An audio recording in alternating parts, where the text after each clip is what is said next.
and he's going to talk about the quantum non-adiabatic dynamics in the moving crude adiabatic representation. And let's welcome speaker.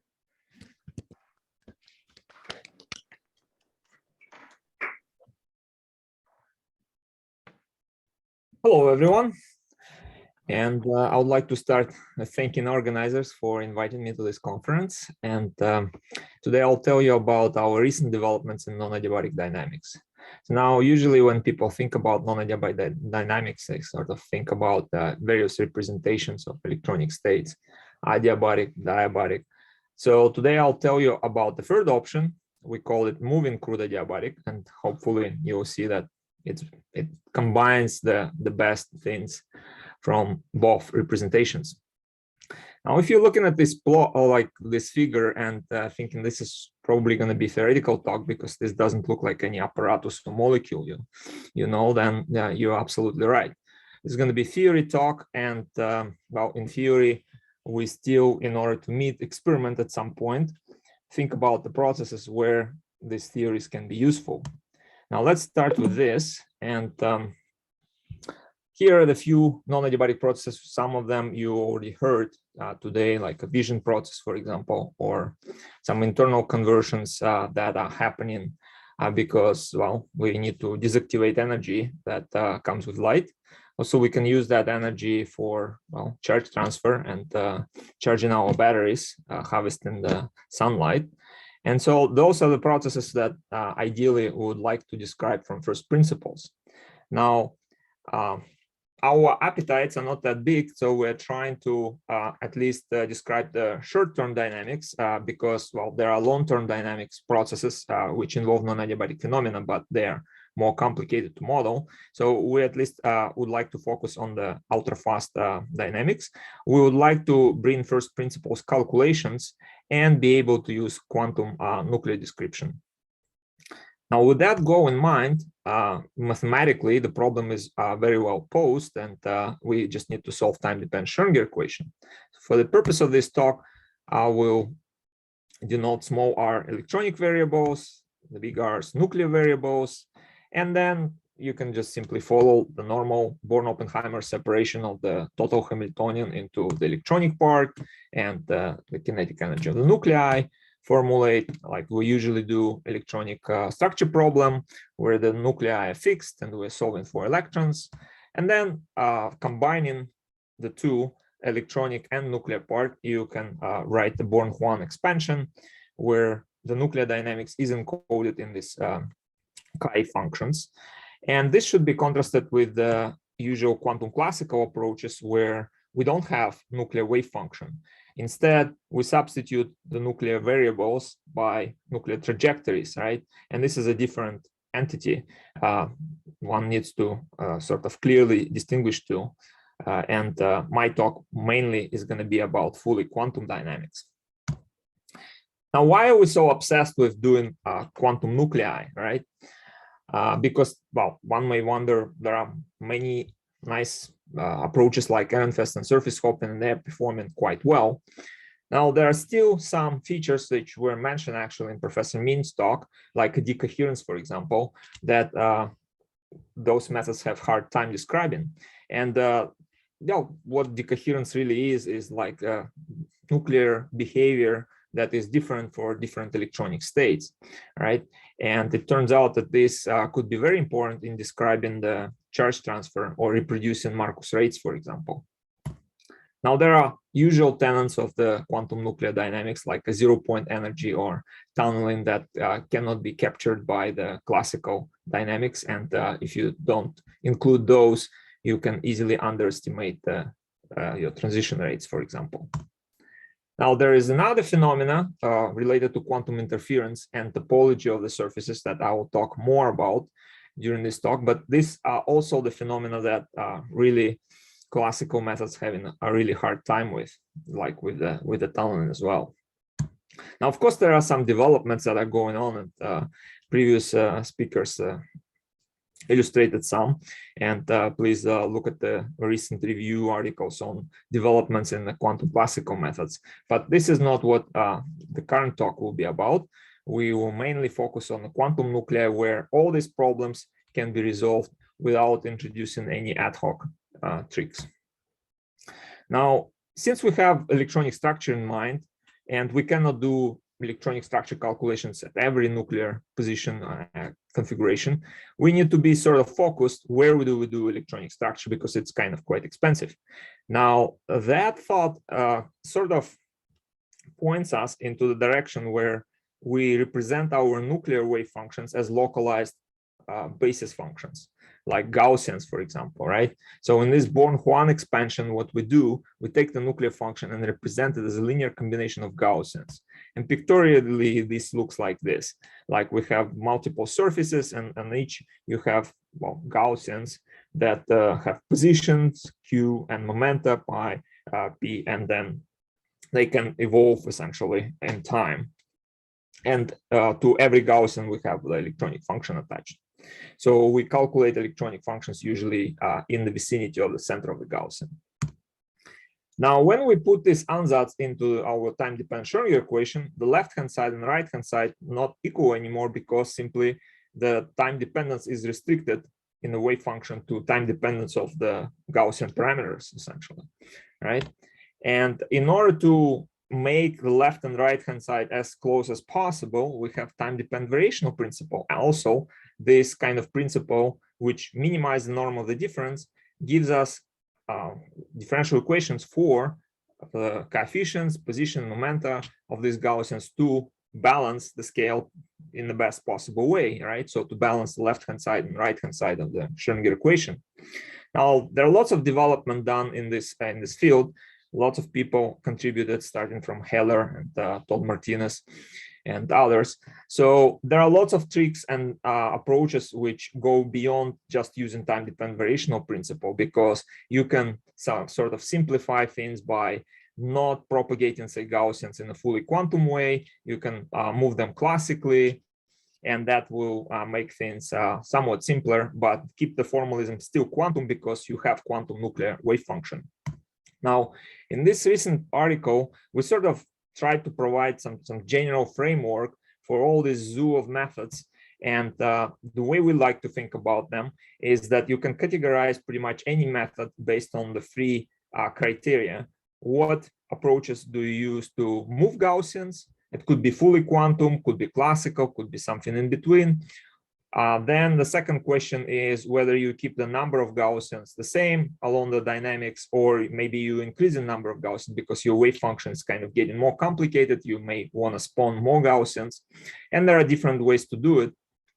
So that's the second axis. And the third axis that is vertical, blue one here, it's about what electronic representation do you use for your electronic functions. There are multiple choices there as well. And today I'll talk about one of the new approach, moving-crude adiabatic representation. Now, before we get to the MCA, I would like to start with adiabatic representation, the one that everyone knows very well. But there are problems when it comes to non-adiabatic dynamics, and especially conical intersections that occur in adiabatic representation. That's why we would like to move to a different one, to the MCA, which I claim will solve all the problems. Now, why do we like adiabatic representation? Well, it's great because essentially it comes directly out of the electronic structure methods, right? So any program like Gaussian or QChem produces the electronic surfaces, electronic wave functions, right? So nothing else to do really, compared to, say, diabatic representation, where you need to massage and so kind of do extra unitary transformations. Now, also it gives us potential energy surfaces, which we really like, and they give some sort of intuitive picture that sometimes even provides us with the physics of the problem without going into the dynamics, right? Because if the surfaces are well separated, we know that system will stay on one or another, and or if it goes between, then there will be light coming out, right? Things like that. It's very intuitive and simple. But sometimes surfaces cross, and when they cross, usually in the conical fashion, it actually creates difficulties for dynamics. Now you may wonder, like, well, these are nice looking cones, like what's so difficult about describing the dynamics around them? It turns out that indeed forces are quite well defined, and you can obtain the forces on each surface. But what creates the difficulties is non-adiabatic couplings. So remember that when we try to describe this full problem, we separate it to the electronic and nuclear part, and then what electronic part is doing is diagonalizing the electronic Hamiltonian. It doesn't really know about the nuclear kinetic energy at this point. And then there is a price to pay for that ignorance, is that well, electronic functions depend on the nuclear coordinates, and when we put the whole problem together, well, there are these couplings that appear because the nuclear kinetic energy differentiates with respect to nuclear coordinates, and the electronic functions have those coordinates, right? Now, mathematically, what you can find out quite easily is that when surfaces come close to each other, these terms, they diverge, right? And so there's a first order term which diverges as one of the gap, and there's a second order which diverges even worse, right? So now you may think to yourself, like, whenever I advertise doing the quantum nuclei and instead of classical, that doesn't so bad, because currently we are facing really like a difficult problem with the divergent terms in our equation. So we even cannot sometimes integrate these second order couplings, and we cannot really even put the equations together. Now, what's the reason for all that? It's actually the nuclear dependence in our electronic wave functions. So it was helping us to minimize the number of electronic states we need to consider, but here it actually hurts us because some terms actually diverges. Now, this is not the end of the story for problems in adiabatic representation. So the second problem is related to the fact that when we have degeneracies and you go around this point, well, you take the electronic state and continuously sort of follow the path, which really doesn't matter what path you choose, but it needs to go around the degeneracy point. Then at the end, when you come back to the same point, your electronic function changes a sign. Seems like a small thing, but really what this mathematically means is that your electronic function is double valued function of nuclear coordinates. And well, you may still be sort of ignorant about it, because after all, this is just electronic function, not the whole thing, the electron nuclear wave function. But it turns out that in order for the electron nuclear wave function to be a single valued object, as we like in quantum mechanics, well, then the nuclear wave function also must be double valued, and to compensate the double valuedness in the electronic part. And that actually causes serious changes in the formalism. If you want to propagate your nuclear wave function, you need to have a double valued boundary condition for it in these situations. Now, how does this affect something real, something that you may observe in experiment or in theory, even in simulations? So here is a simple charge transfer process where we have a system, carbocation, that where the positive charge is on one side of the molecule, there is a minimum here, and when the positive charge is moved to another side of the molecule, the minimum is there, right? And so we have a charge transfer between those two minima, and there is a conical intersection in between. So this is actually a Young-Teller distorted compound, but it's somewhat hard to see. The conical intersection corresponds to D2D symmetry, and that's why it occurs there. But interestingly, if you look at the donor population, by donor I mean the initial well population, if you ignore double valued boundary conditions, then you naturally have, as in any quantum double well problem, you have natural tunneling back and forth. And the question is only about the time scale of that tunneling. So here you can see the tunneling happens in 200 femtoseconds, almost completely. But if you include the right double valued boundary conditions, well, the system actually more or less stays in the one well. So the tunneling is suppressed, and it is suppressed by the topology, because going on one side and going on another side acquires different geometric phases, and they sort of destructively interfere on the side of the acceptor. So we call this type of systems molecular topological insulators, because topology is responsible for insulating property of this molecule, really. Now, this was like a low energy dynamics, but it turns out that the geometric phase effects can be important for the excited state, for the chemistry dynamics as well. Why is that? Well, again, because non-adiabatic couplings, they depend on the nuclear kind of behavior of electronic states, right? And here are some model problems where I can plot easily the electronic wave functions as a function of the nuclear coordinates. So you can see, without going too much into the details, that double valued and single valued boundary conditions produce quite different wave functions. And you would expect that non-adiabatic couplings for these two cases will be quite different. And indeed, if you do the simulations, so here we did the ultra fast sort of transition from the excited state of butatriene cation. So there's adiabatic population of the higher state versus time, right? So if you put all the effects, geometric phase and couplings, then you have really fast dynamics. In 10 femtoseconds, you're almost done. And then if you ignore the geometric phase, the transfer is 2 or 3 times slower. And this is quite significant. Now, if we go back to Gaussians, then we have a bad news. Gaussians, they're not double valued. And we saw that accounting for the double valued nature of the nuclear wave function is important to reproduce the phenomena both in ground state and excited state dynamics, right? So what do we do?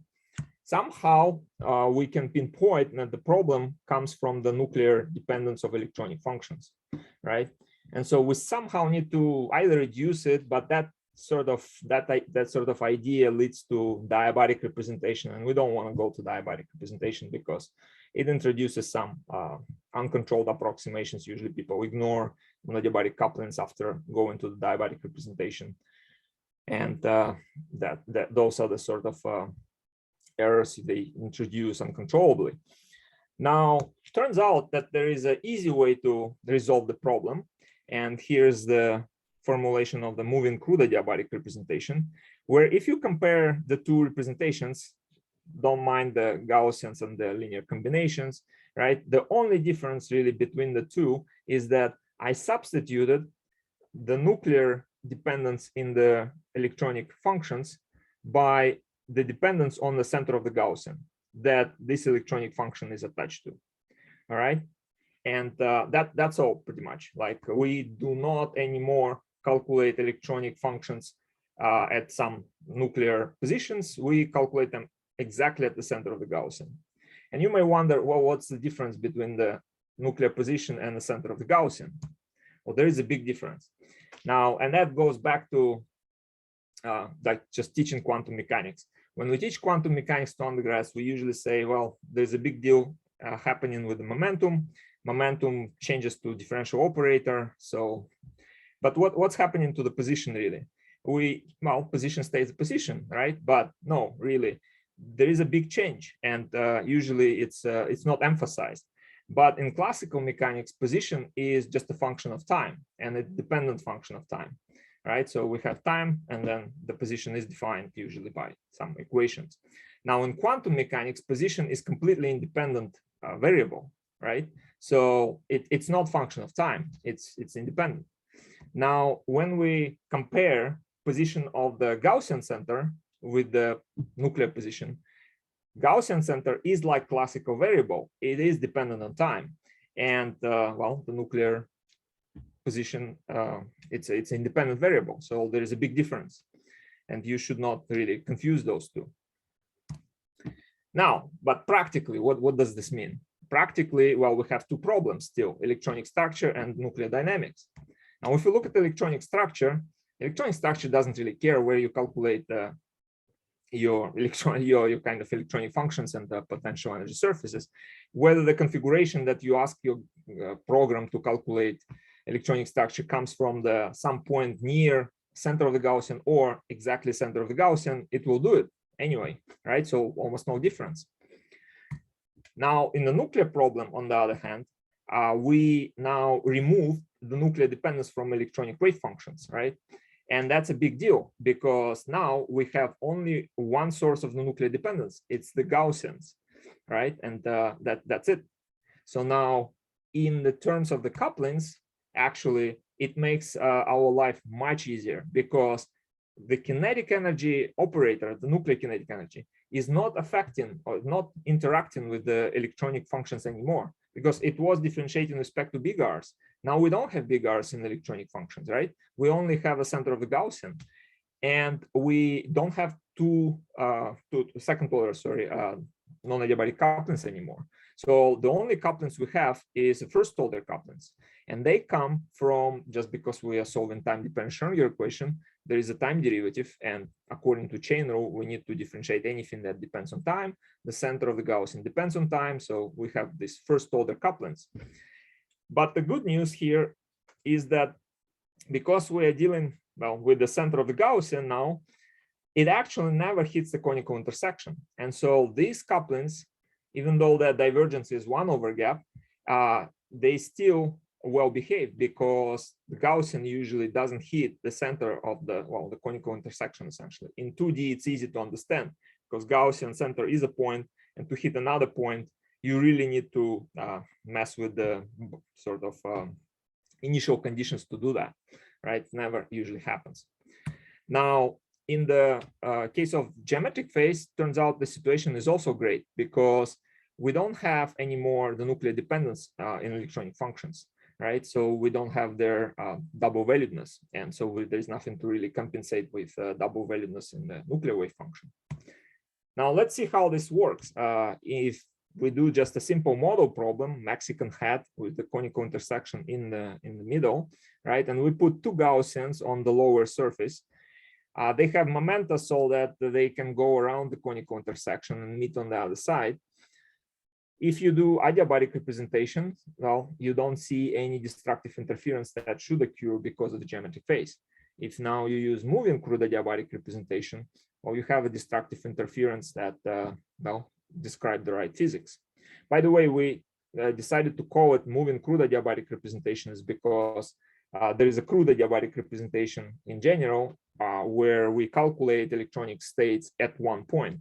Now, that point in our case is the center of Gaussian, it's moving. That's why we call it moving-crude adiabatic representation. Now, there is another advantage of the new approach, as we found later, actually. And that advantage comes from the disadvantage again in adiabatic representation. Because when it comes to the, well, solving actual equations adiabatic representation, we need to calculate these integrals of the total Hamiltonian with the Gaussians and the electronic functions attached. Now, there is a natural split of the total Hamiltonian to the kinetic energy plus electronic part, right? And then you can integrate electronic states naturally. You get the potential energy surfaces, and then you need to calculate integrals of the Gaussians with potential energy surfaces. So what usually people do here, they use some sort of truncated Taylor expansions for the potential energy surface to do these integrals. Forces maybe up to maybe Hessians, but Hessians are already pretty expensive. Now it turns out that in the new moving-crude adiabatic representation, you don't really need to do any of these approximations. You can numerically calculate integrals exactly. So how does this work? First of all, I want to emphasize that the electronic Hamiltonian that has a nuclear configuration, which is different than the center of the Gaussian, is not anymore eigen operator for the electronic functions that we consider. And therefore, it's more naturally to split the Hamiltonian to different parts. It's to group the nuclear kinetic energy and potential energy into one part, electronic the same way, and then to leave electron-nuclear interaction as a coupling between two subsystems. And then when you calculate the integrals between electron-nuclear wave functions, then there is a very natural factorization of each term.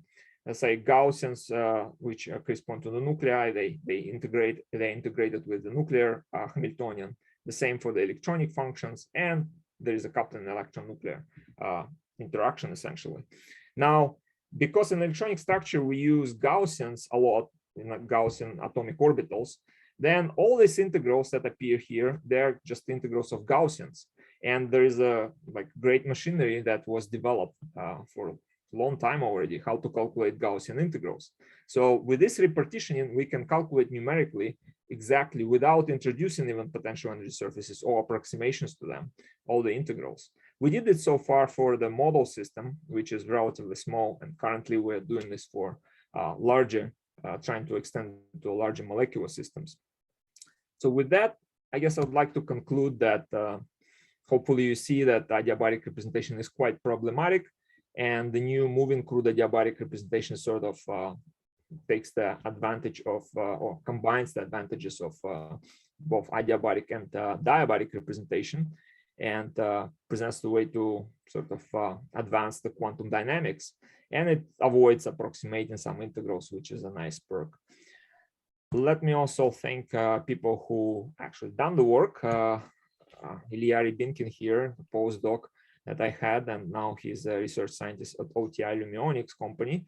So he started all these geometric phase considerations, and then another brilliant postdoc, Loic Joubert-Darial, who is now professor at Gustav Eiffel University, continued and developed most of the moving-crude adiabatic representation things. And these funding agencies, and of course, all of you for your kind attention. Thank you. Well, thank you very much for very interesting talk. So any questions from audience? Manuel, go ahead. Yes, congratulations for the talk. I think I understood almost everything. Really nice, fantastic. Yes. So I have a very naive question. I was wondering, is there a connection? I mean, when you start using these Gaussians, can you make a connection with the exact factorization formalism, or you really get completely different approaches at the end? And then what are the differences?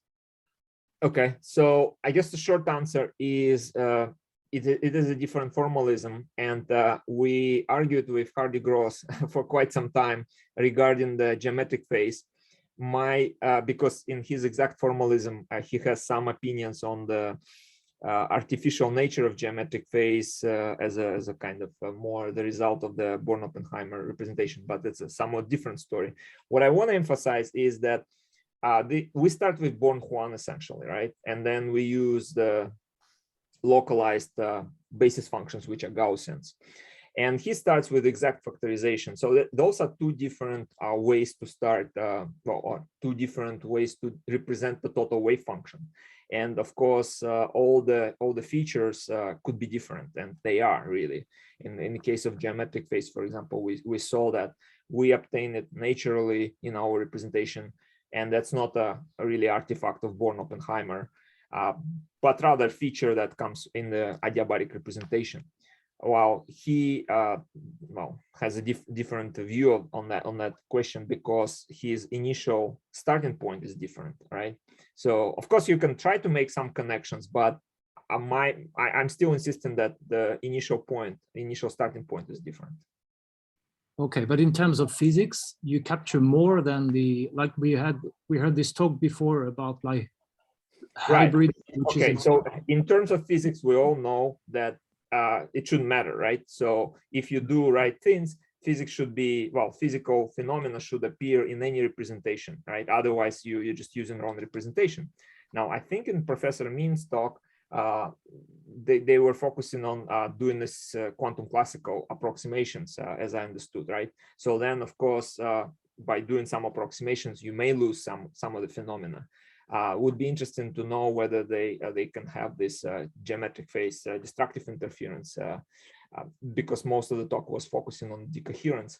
But yeah, that's an interesting feature that we were focusing because we had some interest in reproducing the geometric phase features. Yes, okay. Actually, to be honest, actually, my algorithm is not focusing on the geometric phase. So it's going to be another story. So it's completely different. Yeah. Okay. So thank you very much. Yeah. Thank you. Okay. Any other question? I have a small question. Thanks very much for your very nice talk. Do you have a software that's available? Right. So we are working on including this into Quantix program that is developed, I believe, by it's like a branch out from the MCTDH original program, and it's supported mainly by Graham Worf from UK, right? So that's where hopefully we will release this relatively soon. Yeah. Okay, thank you. Okay, and actually, I have a lot of questions after, but, but actually, because of time, actually, just one quick question is, so your this representation about this the MCA, is it, I mean, formally exact when we deal with lots of Gaussians? Then is it, I mean, it's exact or not? Right. So I think you're right. You're going essentially, as I understand your comment, is that you need relatively many. You may need relatively many Gaussians to be exact, and that comes sort of into comes. I guess the same lines as like, what is the difficulty of the crude adiabatic representation is that, well, if you calculate electronic structure in one point, then you need a lot of electronic states really to represent something in a different point. So here we hope that Gaussian naturally has a decay, right? And so that the deviation from the center is attenuated by the natural decay of the Gaussian. And the higher dimension of the problem, then there is a usually overlap of Gaussians in two different points. They decay very quickly, and now it's not. Yeah, it's we still need to look carefully on how the method will converge with the number of Gaussians for the high dimensional problems. But we are quite